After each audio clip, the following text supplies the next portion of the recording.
Deux coupures de courant successives. La première, tout le monde s'en souvient, la fermeture partielle du gouvernement américain en octobre. Mais la seconde, celle-là, presque personne ne sait qu'elle a eu lieu. Le 1er septembre 2025, un engin spatial d'1 milliard de dollars. La sonde Psyche de la NASA était braquée sur le visiteur le plus étrange que notre système solaire et solaire ait jamais connu. Le moment critique était fixé au 3 septembre. Et juste au moment où l'histoire aurait dû s'écrire, les caméras se sont éteintes, non pas pour quelques heures, mais pour des jours entiers. Cette chance est perdue à jamais. Accident ou intention délibérée. Qu'a pu voir la NASA pour exiger un tel silence ce soir? Nous levons le voile sur cette coupure totale. Et ce qui en ressort n'est pas seulement troublant, c'est la preuve de ce que beaucoup d'entre nous craignaient à propos de cette hôte interstellaire. Si ces révélations vous mettent mal à l'aise, vous devez agir maintenant. Abonnez-vous, appuyez sur j'aime et partagez cette vidéo. C'est la seule façon de pousser cette enquête plus loin. Nous allons découvrir ensemble pourquoi l'archive de la NASA est devenue muette. La NASA a coupé son flux. Pas tout son programme spatial, mais quelque chose de très précis s'est produit la première semaine de septembre 2025 que nous ne pouvons toujours pas expliquer complètement. La sonde nommée Psyche, lancée pour étudier un astéroïde métallique à des millions de kilomètres, était programmée pour photographier un objet venu de l'espace interstellaire. Cet objet, c'est 3I Atlas. Selon le calendrier public de la NASA, Psyche devait capturer ces images cruciales autour du 3 ou 4 septembre 2025. Mais voici l'étrangeté. Lorsque les chercheurs ont cherché ces clichés dans l'archive publique de la NASA, la base de données brute où chaque photo de Psyche est censée être téléchargée pour le monde entier, ils n'ont rien trouvé. Aucune image du 1er septembre, aucune du 2, aucune du 3, du 4 ou même du 5 septembre. L'archive est restée muette. Puis, le 8 septembre, les images ont repris, un écart de 72 heures, une coupure dans les données publiques d'un engin spatial en plein cœur de l'événement astronomique le plus attendu de l'année. Et personne ne s'est officiellement expliqué. Psyche n'est pas un vieux débris. C'est une mission de pointe de centaines de millions de dollars, équipée de caméras haute résolution pour capturer des surfaces métalliques avec une précision stupéfiante.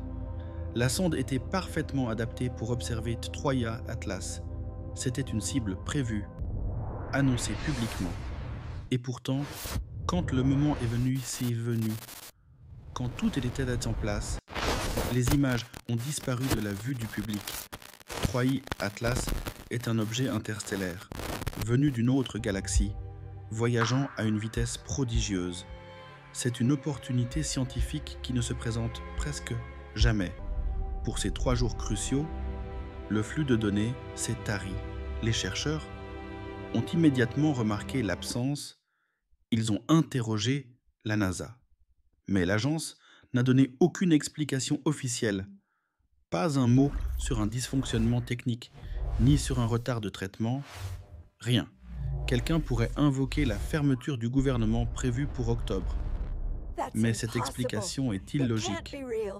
L'événement d'octobre ne peut pas expliquer la coupure de septembre.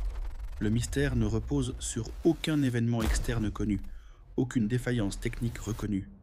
À une époque de transparence radicale dans la science spatiale, où les images de Webb et des rovers de Mars sont publiées en quelques heures, le système de la NASA s'est éteint pour cet objet spécifique.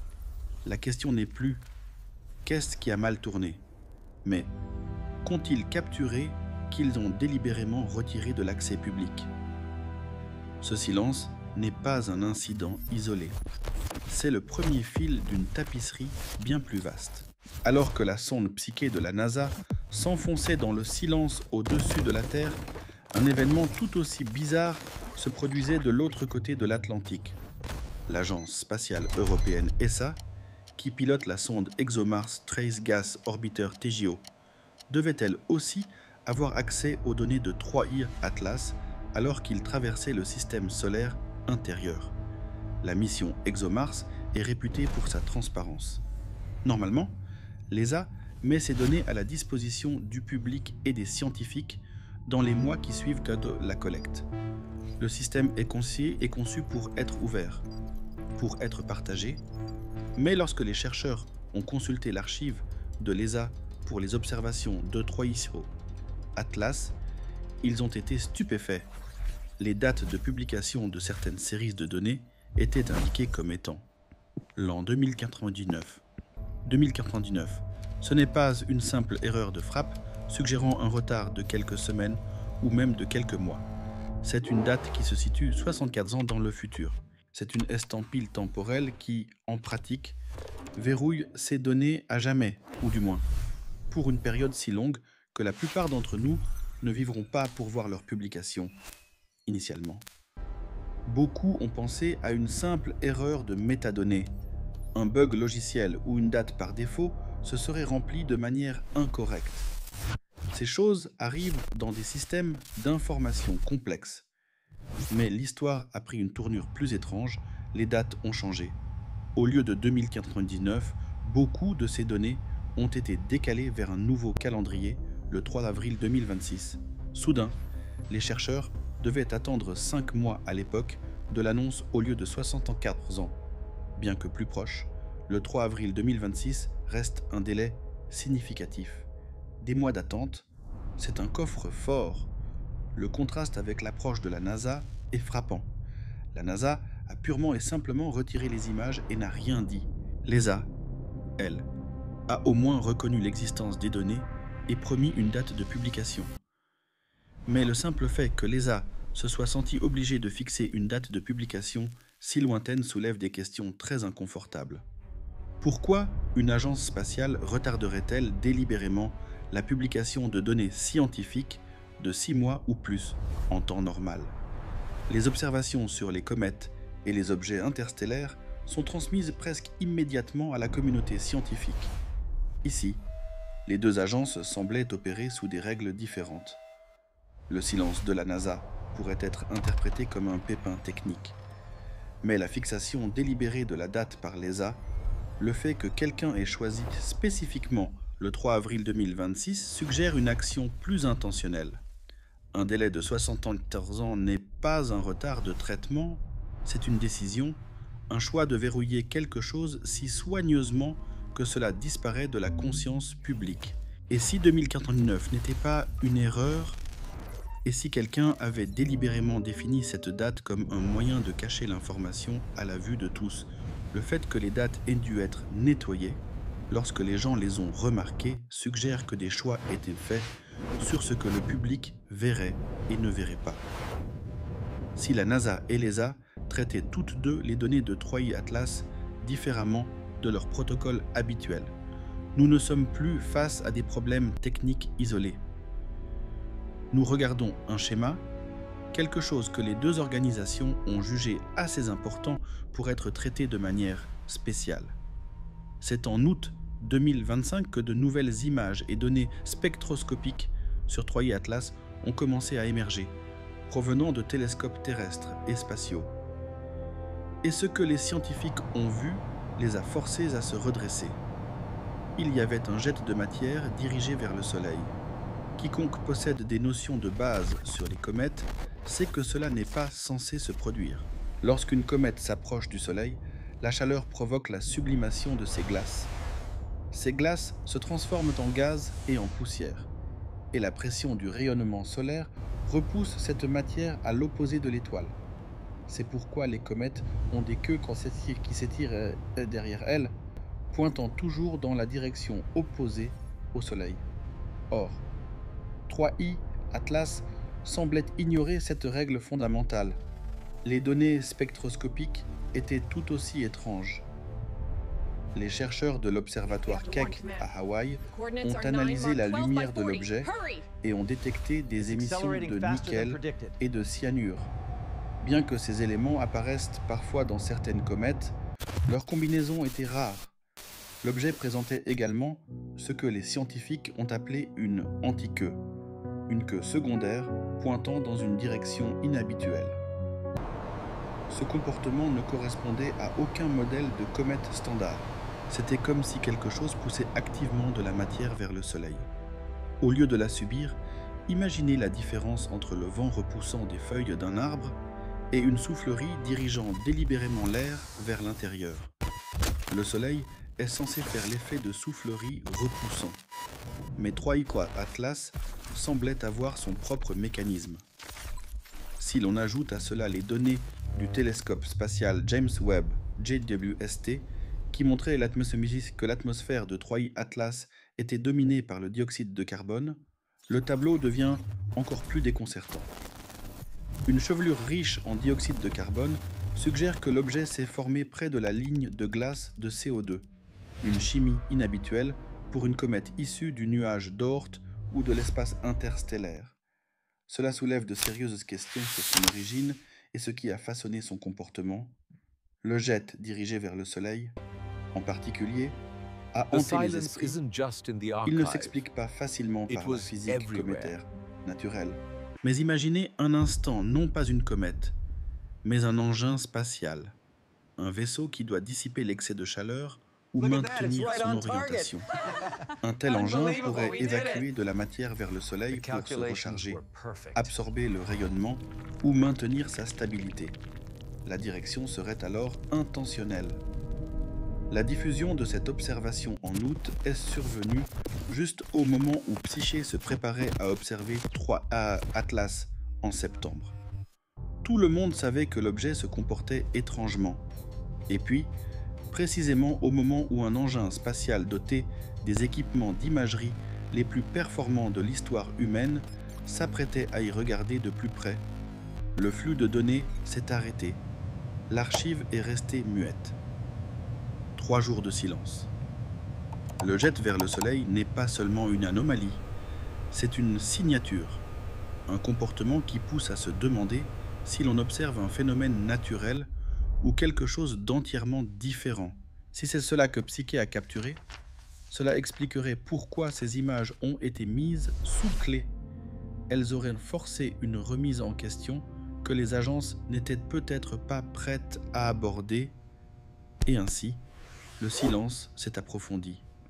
Après le 8 septembre 2025, lorsque l'archive de Psyche a repris son flux normal d'images, la sonde a continué de photographier. Mais si vous parcourez chaque image, chaque article de blog de la NASA, chaque compte de scientifiques du projet, vous ne trouverez plus aucune mention de 3I Atlas. Il n'y a eu aucune discussion sur ce que Psyché a vu, aucune publication d'images détaillées, aucun article scientifique décrivant les observations. Le silence n'était pas seulement dans l'archive, il était partout. Cette absence est particulièrement frappante car, quelques semaines avant septembre, les scientifiques de la mission Psyche étaient publiquement enthousiastes à l'idée d'observer 3I Atlas. L'opportunité était cochée sur les calendriers. Puis, après la fenêtre de tir, tout a disparu. Les scientifiques se sont tus. Le site web de la mission n'en a plus fait mention. L'explication la plus simple serait une panne technique. Peut-être la caméra a-t-elle mal fonctionné au pire moment, ou l'engin a-t-il subi une perte de télémétrie. Cependant, si cela avait été le cas, la NASA aurait émis un communiqué pour expliquer la panne. Ces déclarations sont monnaie courante. Or, aucune déclaration n'a été faite. Une autre possibilité serait la nécessité d'une révision interne. Peut-être Psyche a-t-elle capturé quelque chose d'inattendu, nécessitant une analyse approfondie. Mais même dans ces cas, les agences préviennent d'un retard. Elles ne disparaissent pas dans le silence. La troisième possibilité est la plus dérangeante, la classification. Si Psyché a capturé des images montrant une structure ou des propriétés inattendues sur 3I Atlas, suggérant qu'il pourrait être autre chose qu'une comète naturelle, ces images auraient été jugées sensibles du point de vue de la sécurité nationale. Les implications seraient extraordinaires et la décision de verrouiller une telle image serait prise à un niveau bien supérieur à la simple salle de contrôle de la mission. L'effet cumulatif de ce silence est de créer un vide dans notre savoir. Nous avions la spectroscopie anomale d'août, la sonde positionnée et la fenêtre d'observation programmée, et ensuite rien. Le silence est assourdissant, il crie. Dans l'ère moderne de transparence radicale, ce genre de silence n'est pas accidentel. Il se produit parce que quelqu'un a décidé que cela devait se produire. Ce choix est peut-être la donnée la plus importante de toutes. Il nous dit que quelque chose s'est produit que l'on ne voulait pas que nous sachions. Absolument. Passons à la partie 5 où nous allons construire une chronologie unifiée pour mettre en lumière le schéma derrière ces événements. Recomposons maintenant la séquence des événements à travers les différentes agences spatiales pour révéler le schéma qui se dessine. Août 2025, révélation anomale. De nouvelles observations spectroscopiques de Troy Atlas deviennent disponibles. L'observatoire Keck révèle des émissions étranges de nickel et de cyanure. Le télescope James Webb confirme une atmosphère riche en dioxyde de carbone, ce qui ne correspond pas aux modèles cométaires habituels. Surtout, une image haute résolution montre clairement un jet de matière pointant vers le Soleil, contredisant la physique cométaire. La communauté scientifique est en ébullition. Prônée au 5 septembre 2025, la coupure totale de la NASA. C'est la fenêtre de l'extinction pour la sonde Psyche. Aucune image n'apparaît dans l'archive publique durant ces jours, incluant précisément les dates d'observation prévues de Troy Atlas 3 et 4 septembre. La sonde, capable de capturer des détails incroyables sur les surfaces métalliques, ne fournit rien d'accessible au public. Le 8 septembre, l'archive reprend, mais sans image de 3I Atlas, octobre 2025. Le faux fuyant gouvernemental. La fermeture du gouvernement américain du 1er octobre est un leurre. Un événement futur ne peut expliquer une lacune passée. Octobre 3-7-2025, le coffre-fort européen, la sonde ExoMars, Trace Gas, orbiteur de l'ESA, réalise un survol rapproché de 3I Atlas. Les données détaillées de ce survol ne sont pas rendues publiques. L'ESA annonce que l'information sera disponible le 3 avril 2026, un verrou de plusieurs mois. Ce qui émerge n'est pas une série d'incidents isolés, c'est une constellation d'observations retenues, de retards inexplicables et de bases de données verrouillées. Deux agences majeures, américaines et européennes, traitent le même objet différemment de leurs procédures habituelles. Une sonde aux capacités extraordinaires devient muette au moment le plus important. Ceci n'est pas le fruit du hasard. C'est un schéma qui suggère une intention, une coordination. Quelque chose concernant Troy Atlas a été jugé assez significatif pour que ces organisations décident de le soustraire à la vue du public. Lorsque Troy Atlas est passé près de Mars début octobre, il n'a pas été observé uniquement par la sonde ExoMars Trace Gas Orbiter. D'autres engins en orbite martienne étaient braqués sur l'objet. Le Mars Reconnaissance Orbiter, MRO, par exemple, est équipé de la caméra eRISE, l'un des systèmes d'imagerie les plus puissants jamais envoyés dans l'espace. iRISE est capable de capter des détails incroyables. Elle peut photographier des rochers de la taille d'une voiture depuis des milliers de kilomètres, avec une géométrie de visée adéquate. iRISE aurait pu capturer des détails sans précédent de Troy Atlas. Elle aurait pu photographier le noyau, révéler des structures. Surtout, elle aurait pu montrer si l'objet avait une forme arrondie, comme une comète naturelle, ou s'il était plus complexe, plus géométrique, voire artificiel. Mais où sont ces images? Avez-vous vu des photographies eRISE haute résolution de Troy Atlas? Ont-elles été publiées? Pour l'instant, la réponse est non. Les images ne se sont pas matérialisées.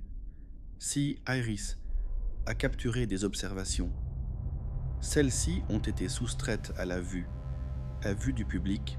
L'historique de MRO est celui de la transparence. il renvoie des images de Mars depuis près de 20 ans, les partageant régulièrement. La norme est de diffuser. Pourtant, face à Troy et Atlas, lorsque E-Rise avait l'opportunité parfaite, les données n'ont pas suivi le chemin habituel. Certes, une panne technique est possible, peut-être la caméra était-elle occupée à observer la surface martienne, ou les priorités de pointage étaient-elles ailleurs. Mais aucune de ces explications n'exige que les données soient complètement absentes de l'archive. Normalement, un portail de données indique au moins que le traitement est en cours.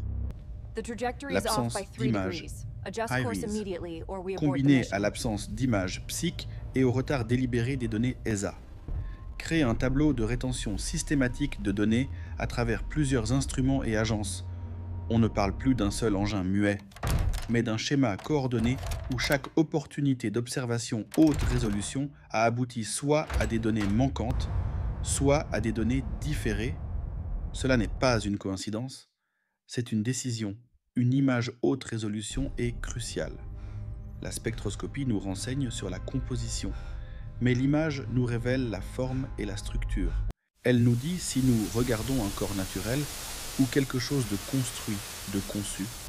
C'est le genre d'information qu'il serait dangereux de divulguer, car elle forcerait une conversation que les agences ne sont pas prêtes à avoir. C'est pourquoi ces vues en haute résolution restent sous clé.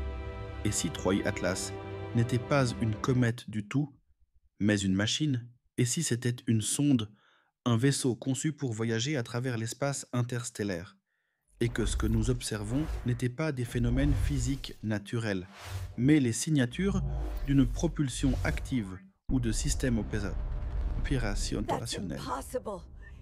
Cette idée peut sonner comme de la science-fiction, mais suivons les indices là où ils nous mènent. Les chercheurs de la communauté ont décrit un halo étrange autour de Troy Atlas. Ils le décrivent comme ayant une forme structurée, visible dans certaines longueurs d'onde. Ce n'est pas une chevelure de poussière et de gaz que l'on attend d'une comète. Il a une géométrie qui semble presque délibérée. L'explication conventionnelle est que c'est une distorsion naturelle causée par la pression du vent solaire. Mais considérons l'alternative.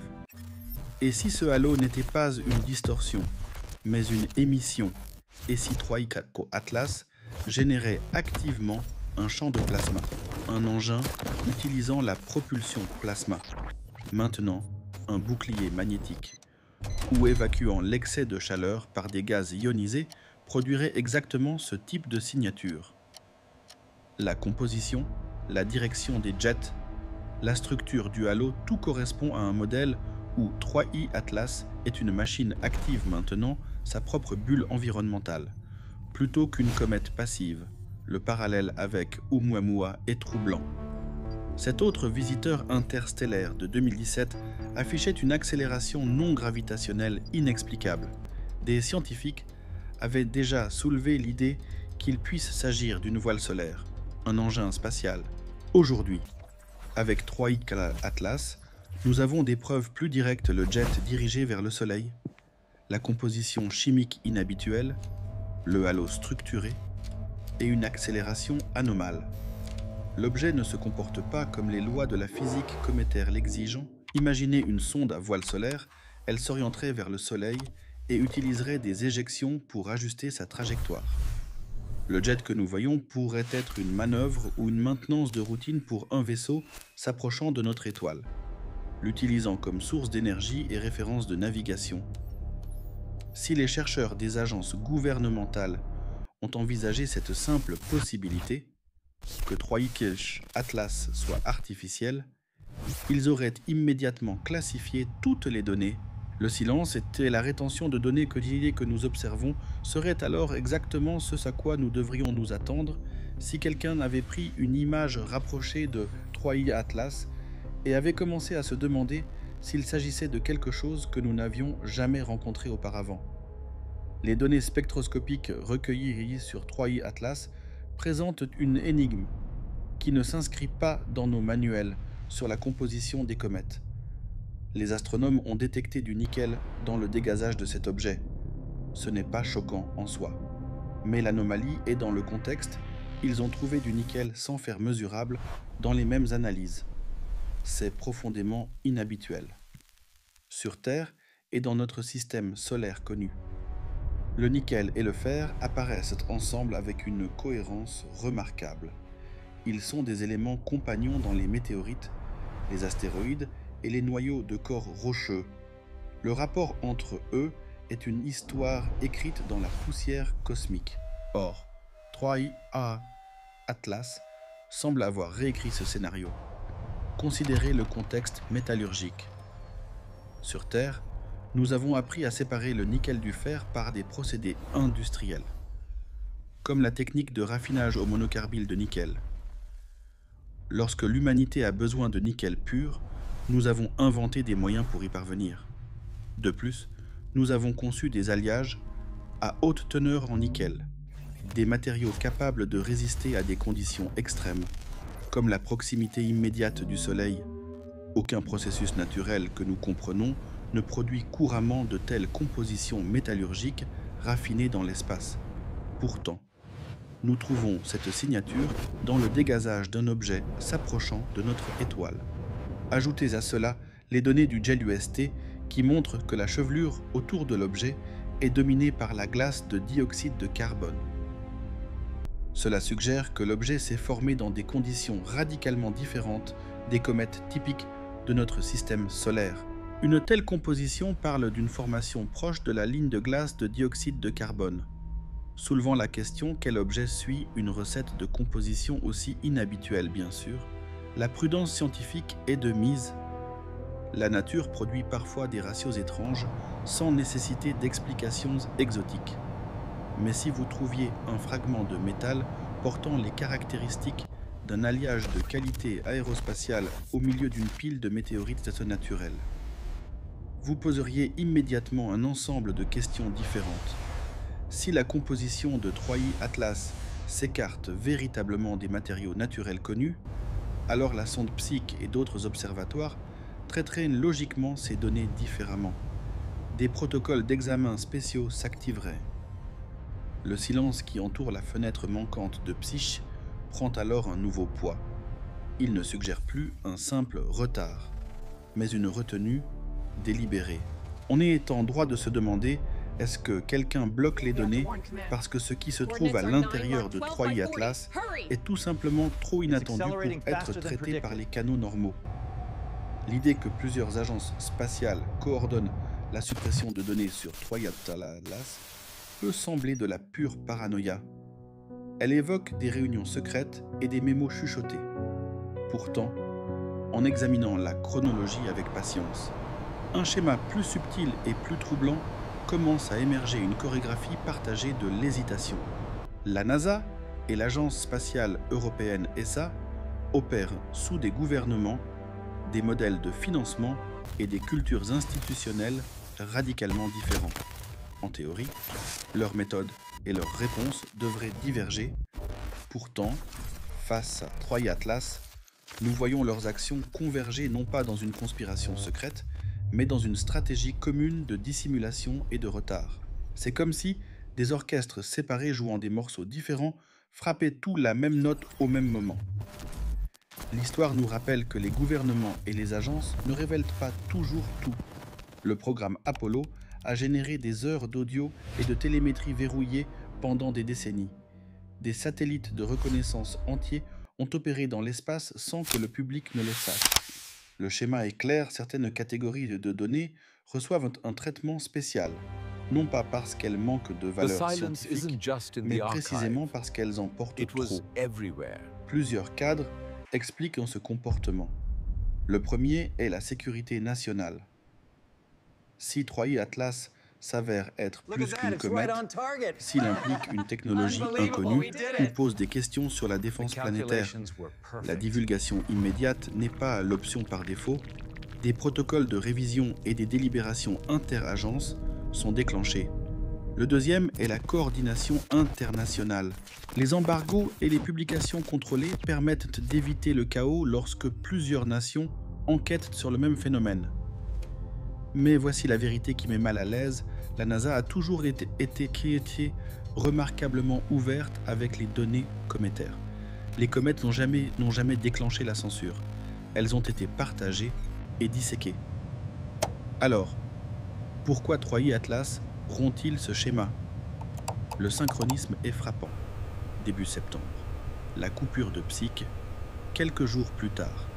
Le bug bizarre de 2099 de l'ESA, transformé en une excuse pour un retard jusqu'en avril 2026. Au moment crucial, les pipelines de données s'obscurcissent. Une seule agence, c'est une coïncidence. 2, c'est une inertie bureaucratique. 3 ou plus, alignés dans leurs hésitations, cela commence à ressembler à une décision stratégique. Ce qui devrait être un flot d'images est devenu une sécheresse. Ce silence implique que l'objet ne rentre pas dans les catégories ordinaires, qu'il a déclenché des cadres réservés aux anomalies. Absolument. Poursuivons avec la partie 10 qui synthétise les anomalies dans l'hypothèse d'une machine solaire. Tous les fils se rejoignent désormais dans une question obsédante qui plane au-dessus de chaque donnée manquante et de chaque silence institutionnel. Et si Troia Atlas n'était pas simplement une comète, mais une construction de l'intelligence, une machine récoltant l'énergie de notre étoile pour sa propre propulsion ou opération. À première vue, une telle proposition semble audacieuse, frôlant la science-fiction. Pourtant, cette hypothèse de la sonde artificielle explique plus d'anomalies avec moins d'hypothèses que n'importe quel modèle naturaliste. Le point de départ, simple et indéniable, est le jet dirigé vers le Soleil. Pour une comète, ce phénomène est une hérésie physique. La thermodynamique dicte que les gaz doivent au copo s'échapper loin de l'étoile. Or, ici, nous voyons une défiante, une colonne de matière dirigée vers le Soleil, interprétée comme un sous-produit de la propulsion, comme des propulseurs qui évacuent des matériaux pour ajuster une trajectoire près du périhélie. L'anomalie devient une manœuvre cohérente. Ajoutons les autres étrangetés. La composition riche en nickel sans fer suggère une séparation métallurgique, un traitement industriel que l'on ne retrouve pas dans la nature.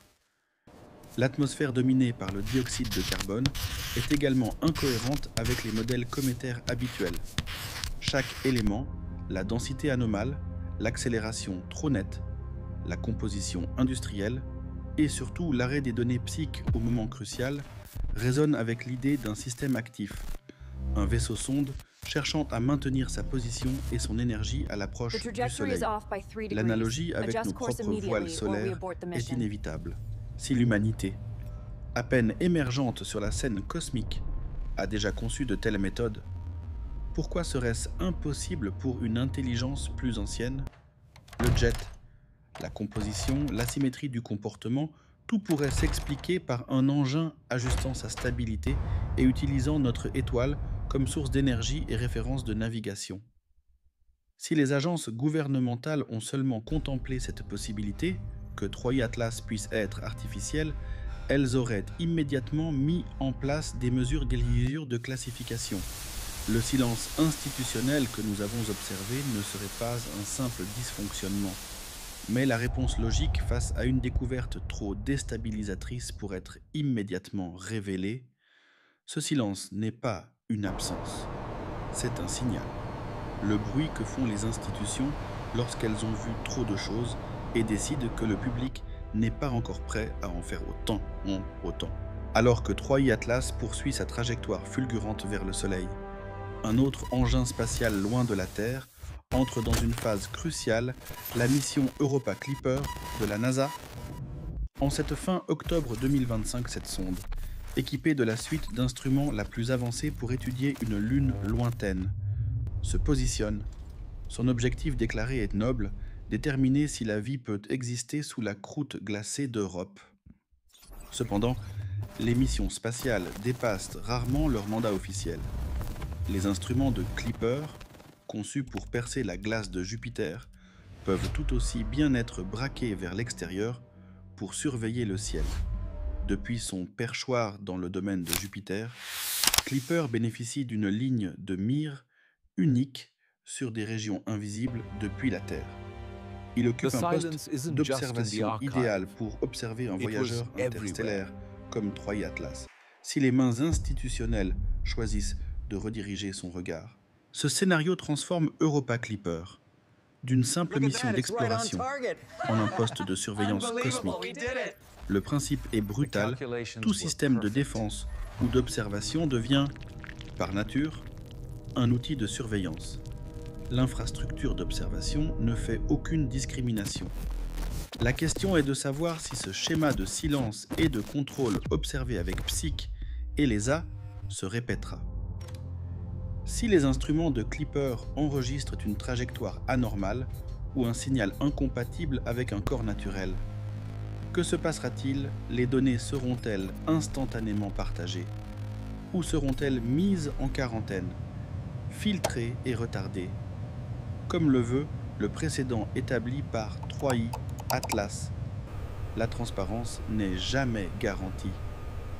Même la découverte de geysers de vapeur d'eau, qui est cette d'eau sur Encelade et par Cassini, a été soumise à des filtres institutionnels avant d'être rendue publique. Si les enjeux sont plus élevés, s'il s'agit d'un artefact technologique, le risque de classification est maximal. Europa Clipper est au seuil de ce schéma. Ce n'est pas seulement une mission vers Europe, c'est le prochain nœud d'un réseau de surveillance silencieux. Troy Atlas s'éloigne, mais le silence qu'il laisse derrière lui persiste. Nous avons vu le jet, la composition étrange et le retrait coordonné des données. La NASA, l'ESA et d'autres détiennent des pièces du puzzle, mais choisissent de les verrouiller. Si nous restons silencieux, ce schéma se répétera avec Europa Clipper et les futures missions. Le scandale n'est pas seulement ce qui a été vu, mais ce que l'on nous empêche de voir. Il est temps d'exiger des réponses. Partagez cette vidéo massivement sur X, Facebook, Reddit. Commentez ci-dessous avec le hashtag #USatlas pour forcer les agences à briser ce silence. La vérité cosmique ne doit pas être la propriété de quelques-uns, elle appartient à l'humanité entière. N'acceptez pas le silence.